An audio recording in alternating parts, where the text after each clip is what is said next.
Good morning from Fast Company. Here's our daily look into what's driving today's creative business leaders. There may need to be a new term invented for the wave of jobs that will be lost due to AI. For those who missed it, quiet quitting gained momentum during the pandemic. People would do the bare minimum or less in an effort to collect an easy paycheck or be fired with severance. But the inverse might be gaining momentum too. Silent firing is where companies make jobs more difficult in the hopes that employees quit, so their jobs can be automated. AI spending has all the markings of a capital expenditure: high upfront costs, ROI to be realized over the longer term, and following the spirit of Moore's Law, any asset you create will rapidly depreciate in value. From my experience on the hedge fund buy side, these factors make headcount reduction inevitable. Companies will need to show ROI on these AI investments, and through an ROI lens, this means job replacement. This is not just a theory, though. If you think of a large company that has been preparing for automation more than any other, you would put Amazon or perhaps Tesla at the top. So when Amazon is pushing a 5-day in-office work week, despite the fact that 90% of their employees are dissatisfied and 73% are considering quitting, it doesn't really fit with the cool tech office vibes of the past.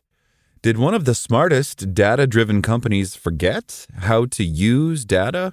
Did they forget that according to Global Workplace Analytics, 65% of employers report that remote work has increased productivity, and that 95% of employers reported that remote work has increased retention?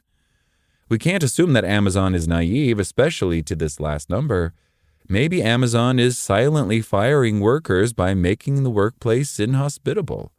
Because the best way to decrease retention while saving on severance would be to remove remote work.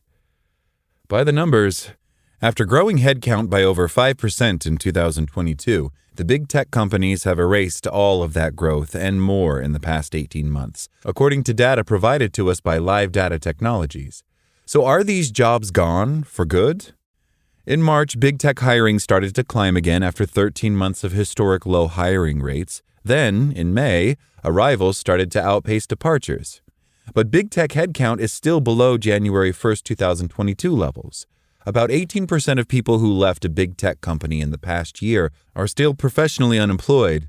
Companies simply aren't fawning over former big tech talent the way they used to. Outside of AI and the hottest early-stage startups, tech hiring is slow to non-existent, even for alumni of top tech companies who used to be able to get hired anywhere after leaving. These pictures paint a fairly clear picture. AI is booming and the rest of the labor market is stagnant and/or declining if you look at the unemployment numbers. What makes this even more alarming is that we have not even scratched the surface of the AI adoption curve. Tech companies ramping down hiring and creating compelling reasons to quit is just the first stage. What could come next? That's all today from Fast Company. Talk to you tomorrow.